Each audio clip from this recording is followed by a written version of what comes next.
look with it. But there is a problem, I don't know how they can. The doctors, the pharmacists, and the nurses, how they can solve it or help us. You go to the hospital, and then a doctor writes, okay, let me give you my personal example. Like giving 5 mil, and then you go to the pharmacist, they give you 10.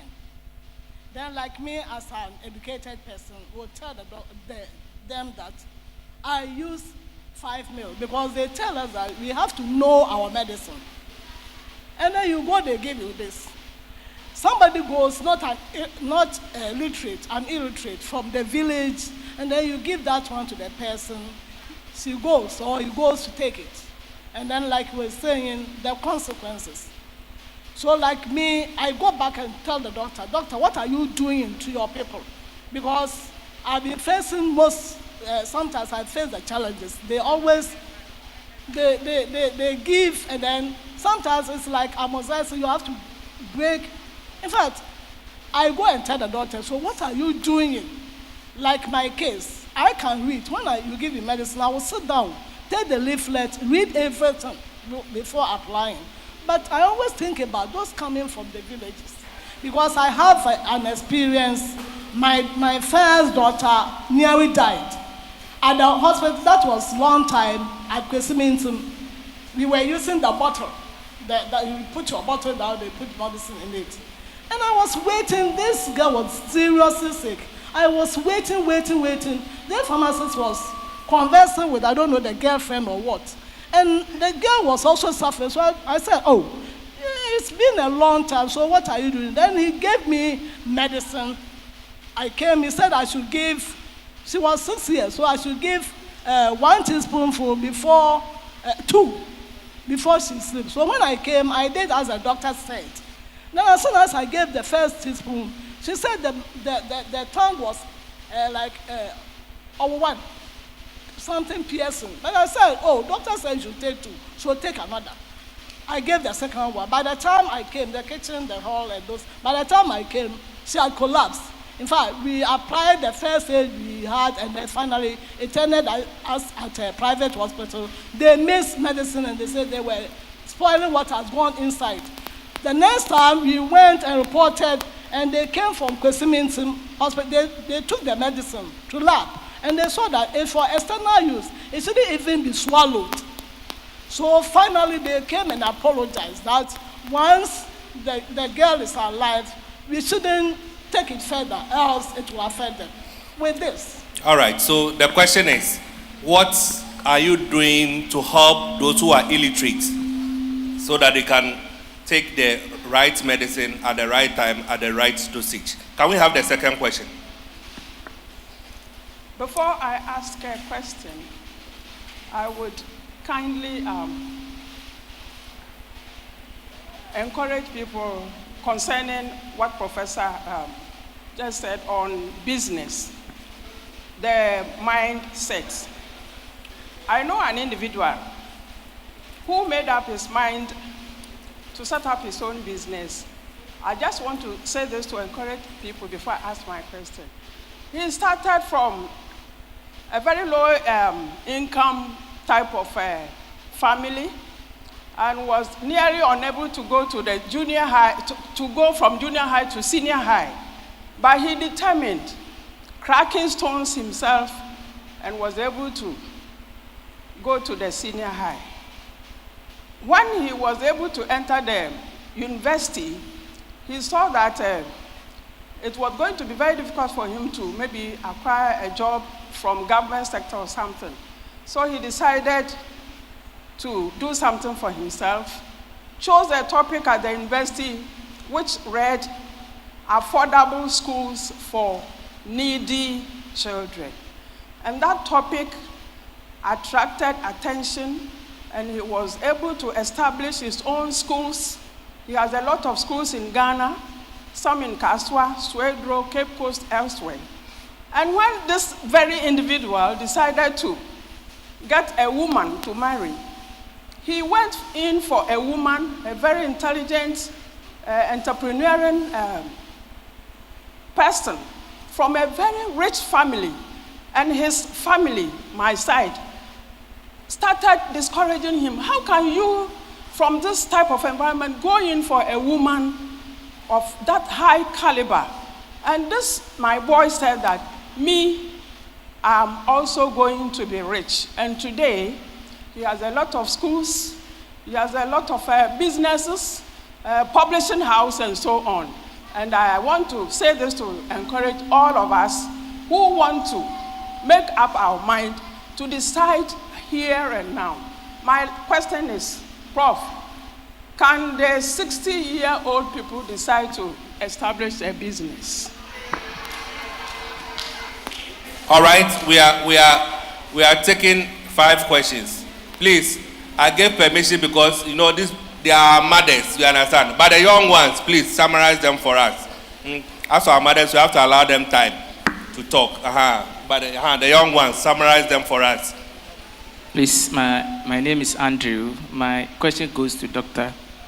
I visited one of the hospitals here in Kaswa a few months ago. And after reading certain things online about the symptoms I had, I pointed out to the doctor that I think I have these symptoms and I suspect it is ABC. So I want to have a test, lab test on those areas. And then the doctor was like, how did you know that? Are you a doctor? I said, no, I'm not a doctor. I said, fine, if you say so. Then he wrote the test for me to go to the lab and do that. I took the test. I was not given the report, the results. It was sent electronically to the doctor, so I went back to the doctor. And then right away, she wrote the medication for me to go to the pharmacy for the medication. Then I questioned, please, can you tell me what actually is the problem? He said, but you came with a known issue. I'm quoting direct from her. You know your case already, so I don't need to tell you, so go for the medication. In fact, I was disturbed. So, things like this, how should we approach it? Thank you very much. How do you question the doctor so that the doctor will not be annoyed? Thank you. So summarize the questions for us. So we'll take the last two for the first 5.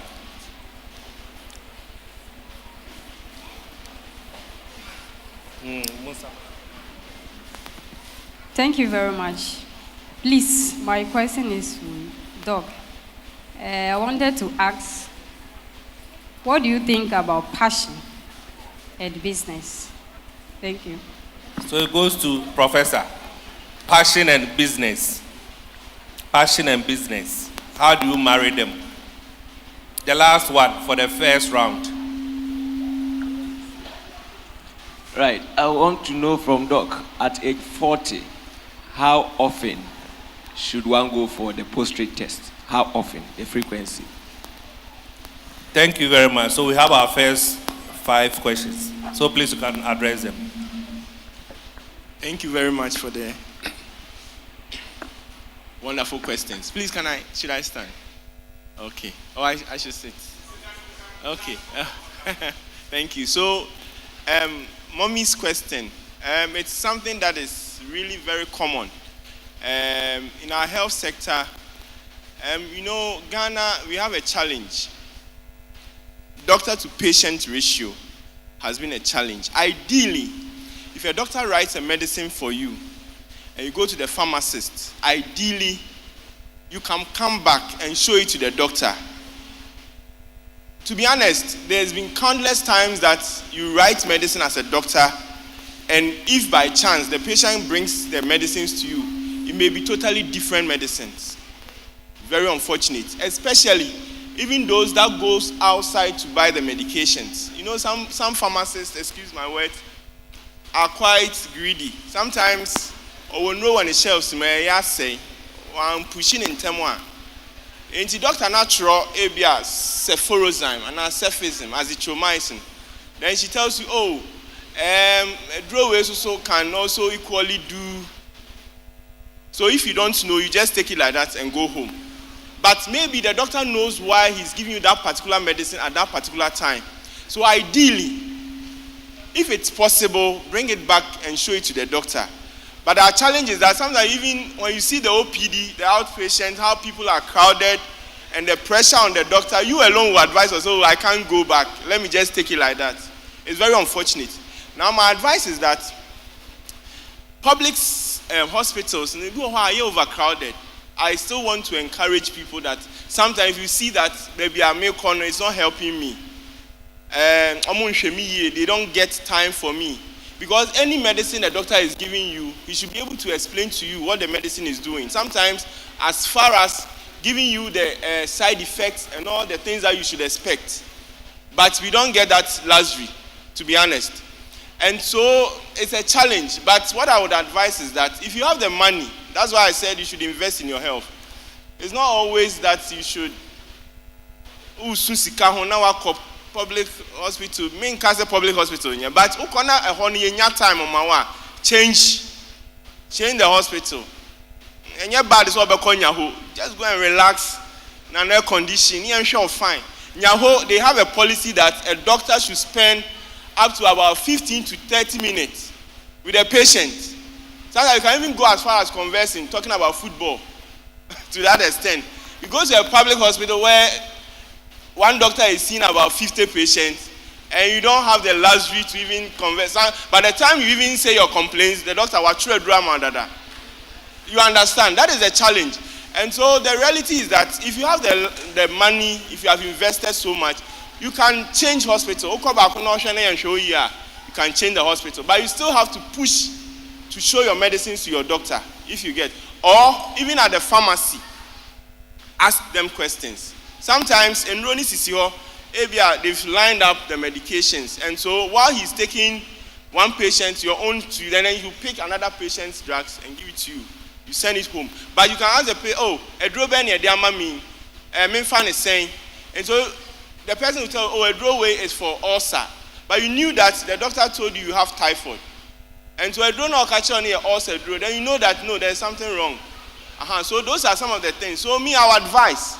Sometimes there are some private hospitals that a doctor is sitting there the whole day, he's just seeing 2 patients. And he has the luxury of time. Who was Sikana called private in Ibi? Why? And say she. Konyahonibi.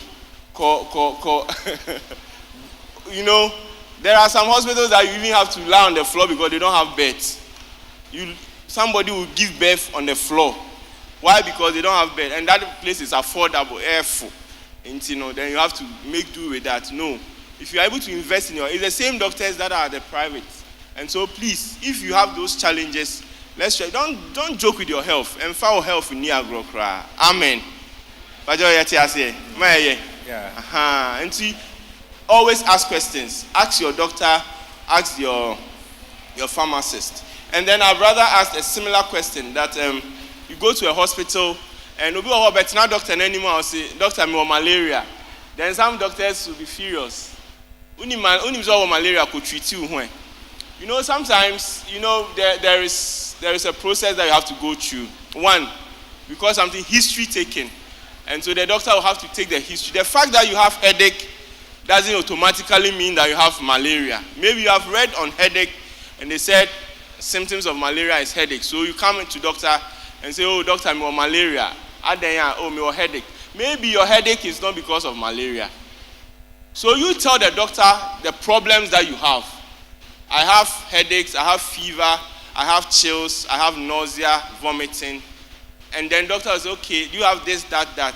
Okay, let me examine you. Okay, when I examined, I felt that there's a mass here, there's this there. But if you come straight and tell the doctor, me typhoid, then the doctor will be looking at you. So at the end, the chance of typhoid. You know, sometimes the challenge we also have is the fact that will be a go-go. Go-go will give you plenty things.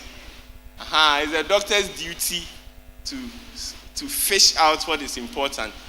Look about headaches. You see, go-go they be man baby. So sometimes I still on no because go-go the medicine has so many side effects. But what go-go will give you is that it will give you everything. You know. So yes, sometimes you have to research, you have to search, but it doesn't also mean that the doctor has gone to school for 10 years, sometimes 6 years, to come out with that knowledge. So if Saobana say, I say, doctor, need the far, no, they are far. Yeah, these are questions, but don't also dictate so much to the doctor. But I think what's wrong, that the doctor will just tell you that ideally he should be able to explain to you and then let you know what is happening. So, like I said, corner services change your hospital. Doctors be friendly, human nature. And there are some people who are very nice, who get time for you and take care of. There are some people who are in a den. They no free fear, but no any problems. And so when it comes like that, he would also transfer the problems to you. And the third question is, how often would you check your prostate if you're about 40 years? So naturally, every man, once you go beyond 35, 40 years, naturally your prostate starts getting enlarged. And so what you need to do is that ideally, if nothing at all, every year, you can do one. But if you start having symptoms, we didn't get the time to go through the symptoms of prostate enlargement. If you start having symptoms like straining to urinate, frequently urinating, nocturia, in the night you have to wake up so many times to urinate. If you start having such symptoms, then it means that yours should be more frequent than if you don't have any. If you don't have any symptom, at least every year, if you're able to check it once, it's fine. But if you start getting urinary symptoms, then yours should be more frequent than somebody who doesn't have any symptoms. Thank you. All right, thank you very much, Dr. Bediako. Okay. Thank you very much. I think Mommy's question or can Oh, please, you guys can sit and relax. Okay, thank you. Can 60-year-old establish a business? The answer is absolutely yes. At any age, you can start a business. So the question is what type of business that you want. Your business objective is important. There are businesses based on your age, you have to. So for example, if you are going to a business like doing agroforestry, growing trees, or businesses that would take 10 years, 5 years for it to mature, for you to really get the benefit. I'm not saying no, but it's not advisable because businesses that will mature or get you revenue 5, 10 years, you may not enjoy much or you may not have the energy to actually concentrate. But if somebody is around 25, 30, and the business will start growing and maturing and 10 years' time, he has more years to be able to manage the business. The reason is your object of establishing the business, at the early stage, you need to be around to manage. So 60 years, yes, you can. But if you get businesses that will start generating income for you as second year, year 2, year 3, that will be better than businesses that will generate revenue for you 5 years, 10 years to come. So there's no age bar to any business. You can. The next question is on cashew and business. Is it cashew plant? Cashew, as you know, or I didn't hear it. Passion and business. Passion and entrepreneurship. Oh, okay. Yes. Passion drives you. The entrepreneurship. So where your passion lies, it will drive you into related business. But passion alone is also not enough. You need to have the entrepreneurial passion. We said that you need to have the entrepreneurial passion to drive you. But beyond the passion, you also need to get the entrepreneurial knowledge. That's why I talk about knowledge and exploring to be able to. So yeah, let your passion drive you. Move on beyond the passion to get some knowledge and exposure into the business so that you don't run into a passion which may not be a profitable business. So either than that, you can use your passion as a pastime. So you develop the business whilst you also run your passion into it differently. Either than not all passions are good businesses. Analyze it and be sure before you move into, you drive your business into a passion. But you need whatever business, you need to develop a passion for it. Thank you. All right, thank you very much. Don't let your passion just drive you. Have the knowledge behind and make sure that it's giving you good business. Please, can we have the next 5 people coming forward here? I'll be very glad. Please, if you have a question, just come forward. And also the doctors. The doctor-patient ratio is low, but meanwhile, you are all living to the political world and all that. Doctor-patient ratio low. Meanwhile, they are going into politics. They have moved from the consulting room to politics. So please, you can also advise them they should stay in the consulting room. We need them. We really need them. Yeah. Please, the next 5 people. Yes, please come forward. If you are not too comfortable, you can just lift up your hand where you are. We can still bring you. Those who are comfortable to come forward, just come and stand by me as I'm standing so that we can save some time. Yes, please come. You're asking a question. Hey, many question, Kra. A double forensic can ask him if he said one way of reducing stress is to say no or reframe. So if your wife is giving you stress, do you reframe? How do you reframe? All those things. Please go ahead. Okay, thank you very much, Prof. Actually, I would like to ask, what is the difference between a business proposal and then a business plan?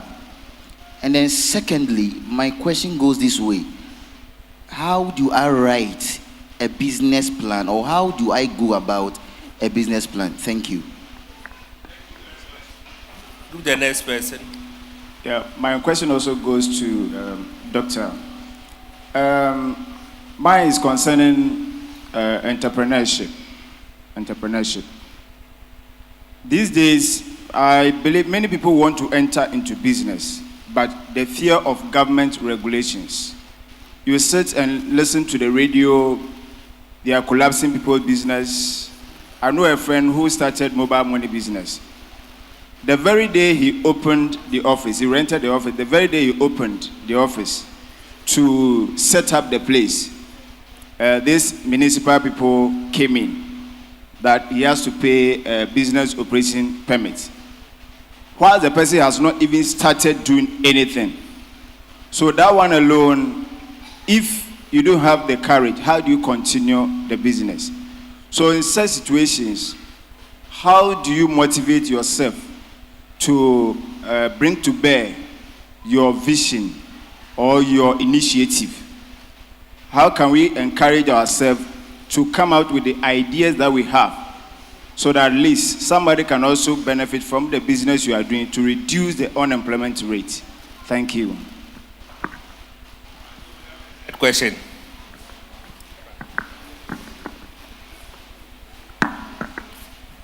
All right, so good morning. My question goes to Prof on entrepreneurship. So as part of your presentation, you indicated that entrepreneurship is not all about money, and that it's about providing solutions.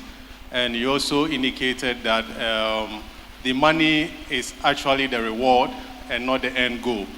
Now, my question is, when you are providing a solution and you are not getting the reward for that particular solution that you are providing, do you still continue to provide that solution, especially when you think that solution is your passion? How do you navigate this particular important but distressing issue where you are providing the solution, but the solution is not bringing that reward that you require? Do you continue providing that solution to your customers? So that is one. And the other one that I think I scripted has to do with the key activities that you would recommend for entrepreneurs to invest their time in. What are the key activities that you recommend for entrepreneurs to invest their time in? Thank you. All right, thank you very much. We have the last two. Okay, thank you, Doc. My question goes to you. Okay, so I've learned that water is good for kidney health, but I want to know how much is too much, because I also read somewhere that drinking too much water at night can have an adverse effect on you. So please clear. Thank you. Yes, Togbe himself. Yes, Prof, thank you for the presentation. On your, one of your points, note 4, the point reads, political support, consider changes in political ties. We are in a country dating back to the First Republic, where politicians have directly attacked businessmen. Businessmen, they perceive their opponent or who support their opponent. We went through First Republic, through the Second, Third, and this Fourth Republic. We are still witnessing that. How relevant it is for a businessman today to think of changing his political ties. Changing that political ties, would that lead to your demise in the next political reign or regime when the other one comes into power? Thank you. All right, thank you very much. I think this is going to be our last round of questions. So if you have a question, please ask. Or when we close, you can see them in chambers. I've asked my question already. I said, you spoke about reframing of stress, redesigning it, or something of that sort. So I said, if your wife stresses you, how do you reframe it? Thank you.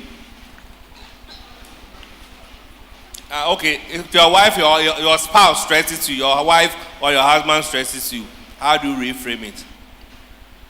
My question goes to Doc. Now, you make mention of the fact that you have to engage in physical exercise to maintain good health.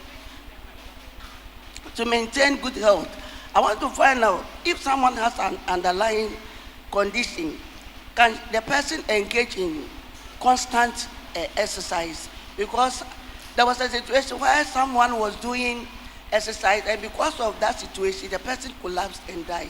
So I want to find out whether it is good.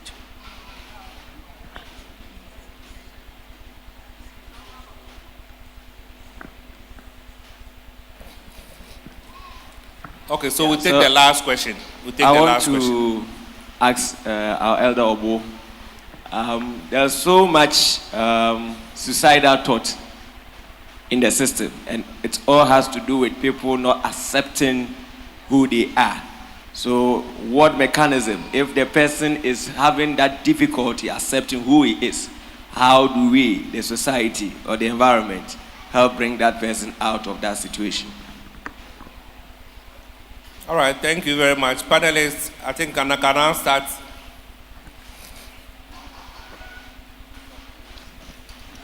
Please, this is the very last one. I ask that all those that have questions to come forward. So this is the very last one. I know you have a lot of questions, but some of you don't want to come out. But this is the very last one because of our time.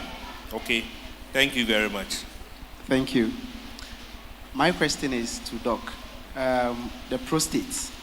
He said ideally from 35 to 40, we should regularly check our prostate. I want to find out what causes that and what can we do to prevent it. Then I want to ask our elder here too about the LGBTQ something that is going on. Can it be considered as a mental disorder or something? I want to know. Okay, thank you very much for the question. So, the issue about drinking water. Water is very essential, very important. It hydrates the body, it helps the body tissues to function very well. It clears the kidneys and all that. But like you mentioned, drinking water at night is not recommended. It's not advisable at all. One, it usually will disturb your sleep. So you don't have a good sleep. You don't have a sound sleep. Averagely, in a day, you can take a maximum between 3.5 liters to 4 liters. That's like 8 sachets of water, ideally. But let's try as much as possible to avoid the night intake because of the disturbances that it would give to your sleep. And so you wake up and you still look tired. But the best time to take water is in the morning. You can even take as much as 1 liter or 1.5 liters in the morning because you have the luxury to pee anytime you want to. And then, overnight, you've slept throughout the night. The body has gone through a lot of metabolism and all that. So you drink the water in the morning to clean. Sometimes if you do that, you usually see that your urine is very clear. You wake up and your urine is very concentrated. It's not good. And so in the mornings, let's try and take a lot of water. rather than in the night. In the night, it's not advisable to take a lot of water. It's very good for the body, so it's recommended to take water. And then mommy asks people with underlying conditions exercising. So we have various forms of exercise. And so you just have to know your condition and know which type of exercise will suit you. And you should also know yourself. For instance, you have a heart-related condition and you go onto the treadmill and you've set the treadmill to go at 20 kilometers per hour. And so I know a lot of people who have actually passed on because of that. So know your limit. You can just start with the walk.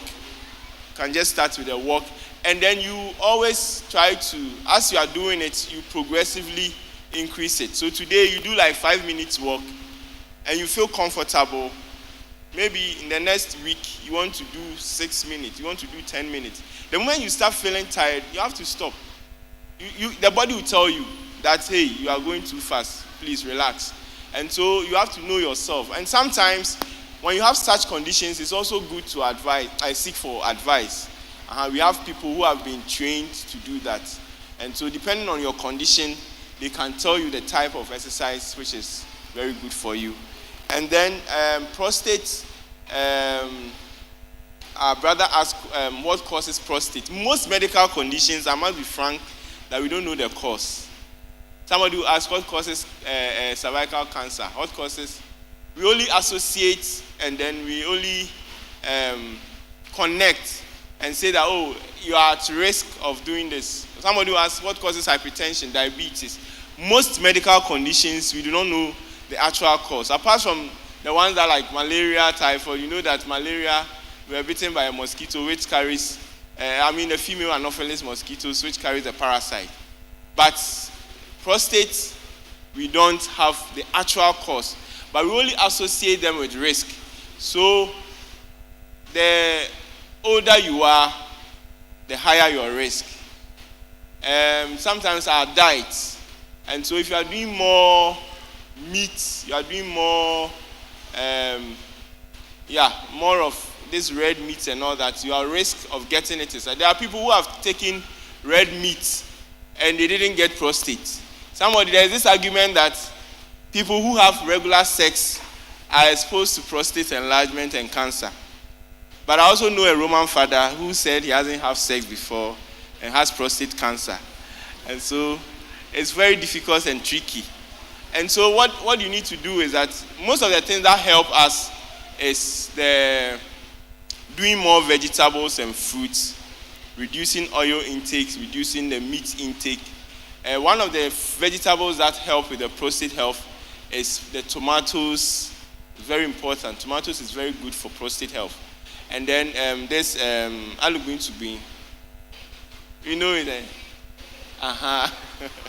Those things help. But generally, if you are doing more exercise, you are doing more vegetables and fruits, reducing fat intake, alcohol intake, smoking, all those things have been associated as a risk for prostate cancer. But generally, we don't have the typical or main cause of prostate cancer. Amen.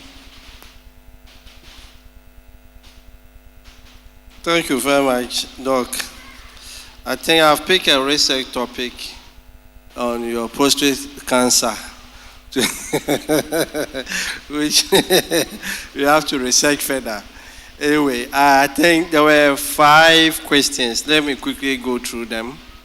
First has to do with difference between business proposal and business plan, and how do you go about a business plan. Business proposal, as the name connotes, is a proposal initial concept. So basically the difference is that business proposal is not as detailed as business plan. It's an initial concept. It's the thoughts of having initial. So business proposal is like what we call concept papers or idea. Initial idea is at higher level. But sometimes this could also be used interchangeably depending on the one requesting. So that's the difference. The business plan is more detailed. The business exists probably, or the business to start and is more detailed as against the proposal, which is at a concept at a higher level. And later you can develop the business plan after the concept has been accepted. But as I said, sometimes used interchangeably. Just a snapshot of business plan. Because it's a plan, there are different types. So if the business exists, already an existing business, the business plan will have to give you what the business has done over the years in terms of financial performance, in terms of product and services, in terms of management. You need to highlight that because the business exists and what has been done in terms of historically what the business has performed. Then you move on to look at what you intend doing, that is be in the future, that is strategy into the future.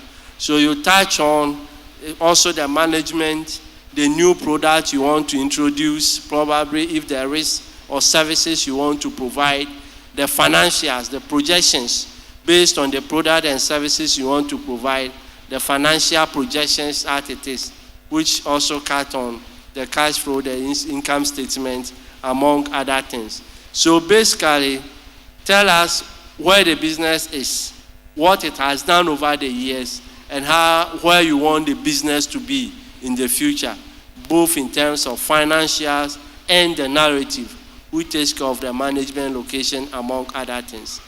The second one is on government policies, regulations, and when you start a business, they are not friendly. Yes, it depends on the sector. So what you need to do is that at the point of identifying human needs and developing a business ideas in relation to that, you need to look at government policies relating to the business. So the example you gave of, you start a business, you open the shop, immediately he has to pay BOP, business operating permit. Yes, because it's business operating. If you're operating the business, you need to be permitted to operate. So the assembly will get that. But the question is, do you always, at the initial stage, have to open the business, have an office? If there are customers that will come to the office, fine. Either than that, no. Oh. The second thing is that before you open for them to chase you, rather go there and let them know that, yes, you are starting the business in this location. You are now starting. If they can give you time for you, so you negotiate. You don't even let them come. They should give you 6 months, 1 year. You'll be paying in installment or something so that they don't even come. They are aware before they come.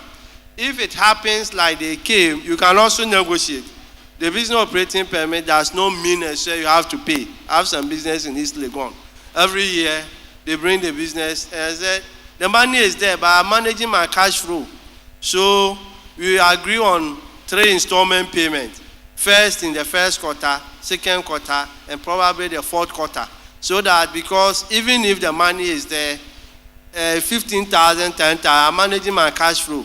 So you agree with them. All that they need to know is that you are committed in paying. So you don't take the 10,000 because it is there and give it to them straight away. You've locked the money. The 10,000 you could have even invested and getting something out of it. So negotiate. Look at the regulations. Where the regulations binds you, go and negotiate. They will always be ready to listen to you, depending on how you negotiate, so that you don't let that one scare you. And you also assess, do you need location? Do you need to be physically present? And even sometimes the location itself, what you have to pay. Meanwhile, you could have been at the second lane of the streets rather than the front lane because that one costs a lot. There are streets, it costs a lot, but you could have done the same thing, the second lane, have 2 or 3 signages to the business. So you need to look at it from that point. The third one has to do with, you start a business, you have the passion, and what you get out of the business is a reward which comes in the form of money. So, but you don't get it. You continue doing the passion. What do you do? First, you need to look at the business, your passion and the business. 3 things I want you to know. First, look at the business model. Is there a model that will let people pay for it? probably the way you are doing it, people will not be prepared to. So look at the business model. How do you package it for them to pay for it? For example, you like writing books, and the books, people come and you just have to, they read it. Oh, this book is nice, so this book, and you put in there for you don't get anything, you read it.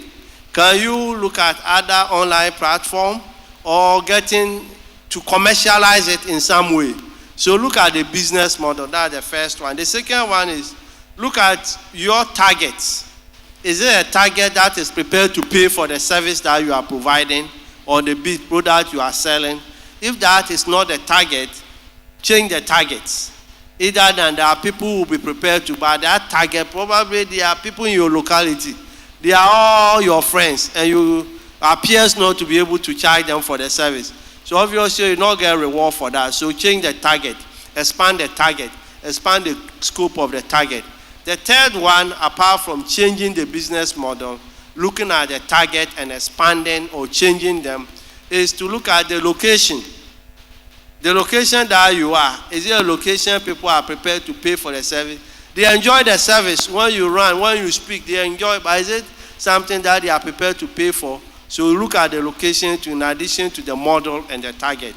And that you have to get a reward, because if you don't get a reward, which is money for the business, then it's not a business. It's just a pastime. It's just a hobby that you are doing. You should be able to convert that business, the pastime or hobby, into a business that will generate revenue to take care of it now and into the future. Either than that, you can't call it a business. The third question, key activities for entrepreneurs to invest time in. There are a lot, but I'll just talk about two. First one is you need to invest in innovation and research. That business that you are doing, look around, check, do a research, look at what people are doing. Maybe they have expanded, changed the model, doing something different in different countries, different continents, but it's not here.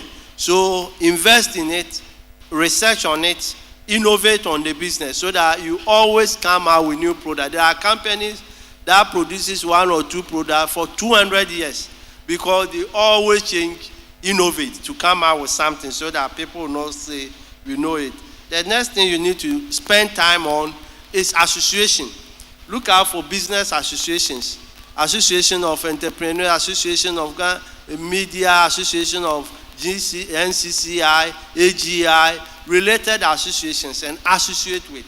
Because the more you get exposed to people, the more the likelihood of getting customers. So join those business associations. You get a lot of businesses from there. Within one meeting, you generate a lot of business from associations. And of course, as Christians, you need to spend time on prayer and asking God to give you direction in some of these areas. So 3 things you need to spend time on: innovation and research, association, professional association, business association, time with prayer, and probably asking God to get you on. And the last one, which is the 5th one, is he said, I talk about change political ties. Yes. As a businessman, you must do business. And there are 2 approaches of navigating through this business thing with politicians. One is to remain neutral and really neutral. You don't look left, you don't look right. Even when you see a color closer to their colors, you run away from it. You don't choose any logo or tagline related to them. Really neutral, and you just go like this, you don't look left. That one, you will go. And because they will not come near. The danger is you also lose businesses from the government side. Because before they give you business, you must really realize that you are closer to them or in bed with them. So straight away, and I know some people that have that business model. Straight away, no left, no right. And they lose government business, some government business, but still they are able to stay on course. The second one is to be with them. When it is A, go and pay homage to A. When it is B, go and pay homage to B. But when A leaves and B is coming, although you pay homage to B, they will still chase you because they know that you have some link with the one who left.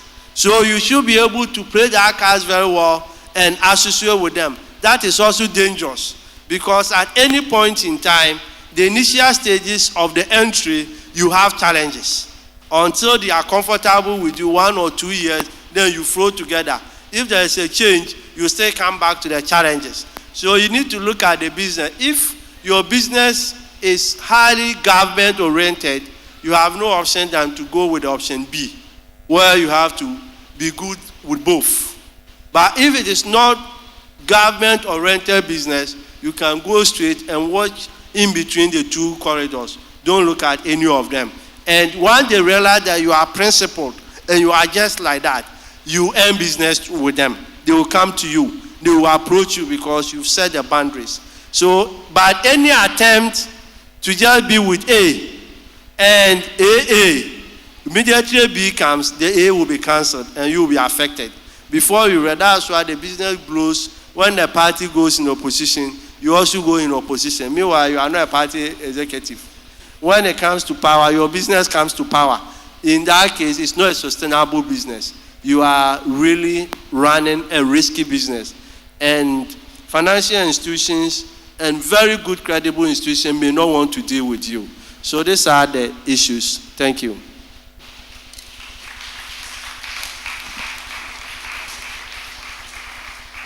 I think we take the last response from. Yes, so I think the first question was, yes, that is yours. How do you reframe the situation? So it's under cognitive appraisal. And there is something that is eating you up in your mind. And it's causing a stress. So first of all, where the stress is coming from, identify it and find out how is a person interpreting that situation. Because every stress or the situation, the person is interpreting the situation in a certain way. That is what is causing the anxiety or the stress. So when you are able to get how the person is interpreting it, for example, maybe, yes, marital situation, the person is saying that your question is your wife. Question is your spouse. Your spouse, okay, spouse. If okay. your spouse is the stressor. Okay, your spouse is a stressor. Okay, so if your spouse is a stressor, maybe because of what your spouse is doing, you are looking at, you have different perception about your spouse. So let me give you an example. There is this man who the wife was complaining that anything she put on, the man will look at you and say that, what is this, what is this? But the same thing, negative thing that he will talk about when the wife puts on, when he goes out and see another woman wearing the same thing, you appreciate and say nice thing about it. Now, the point is not about what the attire, other things. The husband has a different perception about that personality wearing that attire. And so he will look at it from that angle that the wife is a stressor and all those things. It's not the wife who is a stressor. It is your cognitive interpretation of that wife. So now, when they came to the section, then knowing where the problem is coming from, now I help him to reframe his perception about the wife and gave him an assignment to take the wife out. He took the wife out, wore almost the same dress. He himself were dancing and that. He himself took a picture and sent it to me. So when the mindset about the wife was reframed, now he was okay to connect with the wife. So first of all, identify what are you saying about your spouse? What is your mind telling you about this person? And then you can write it down and then draw a line and then the opposite, right there, reframe the positive aspect of the first one. Reframe it in a positive way and then you are good to go. and you repeat it. You repeat that reframing because that is a therapy. And once it's a therapy, you repeat it cognitively. And anytime this one comes, you replace it with the reframed one. And then like that, and then you will be good, and your perception, your behavior, your attitude will change about your spouse. Then, in relation to suicidal ideation, the person find it difficult to accept. Yeah, denial that the person denying that nothing wrong with me and accept who he or she is part of the symptoms. It's part of the condition. Do you understand me? The person, yes, it's part of the condition. Sometimes people will even come to the hospital and it's like to get out from the car and even come. They won't get out from the car. It's also, we understand, it's part of the condition. Sometimes people will call from the house. They don't even want to. Family find it difficult to even convince them to say that they should come and see a psychologist.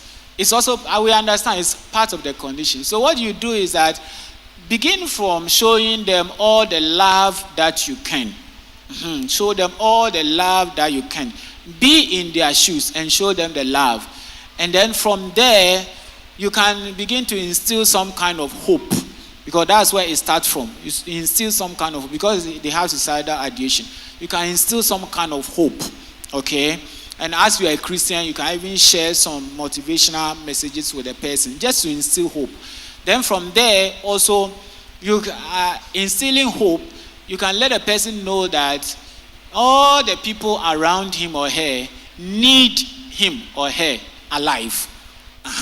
Because sometimes the point is that they think that nobody really likes me. Nobody really understands me. So you have to let them know that at least you are there for them. And then gradually out of the love, they may be open up and then you can seek for more help. Then the last one is LGBTQ++ mental condition. It used to be in counseling and psychologists, we have what we consider to be mental disorder. And we call that manual DSM. Now, we started from DSM-3. So everything we consider, even when you say you are depressed, you don't just come and tell me you are depressed and I'll accept it. It has to meet the criteria in that DSM manual. So we started from DSM-3. DSM-4, it was in that homosexuality was a mental disorder. But when DSM-5 came, they removed it. And it has been, when we go for conferences, professors who said there was not as a result of medical or psychological research or studies, but it was political. That's why they removed that. So for now, almost all the big mental institution that we look out for, like American Psychological Association, American Psychiatric, whatever, and all those things, they just accepted that homosexuality is not a mental disorder. It's just an expression of sexual, it's a sexual expression. And so that is how, so in the DSM-5, it is not really in, but it used to be in the other DSM, that like DSM-4. But now we are using the 5. And people argue that people find a way politically to just take it, not based on research. And you know these people, they are very powerful. So they push in some money. But for us, whether DSM 10 or 15, it is still a mental health issue. We are sick. So we don't care whether it's DSM or whatever. Yes.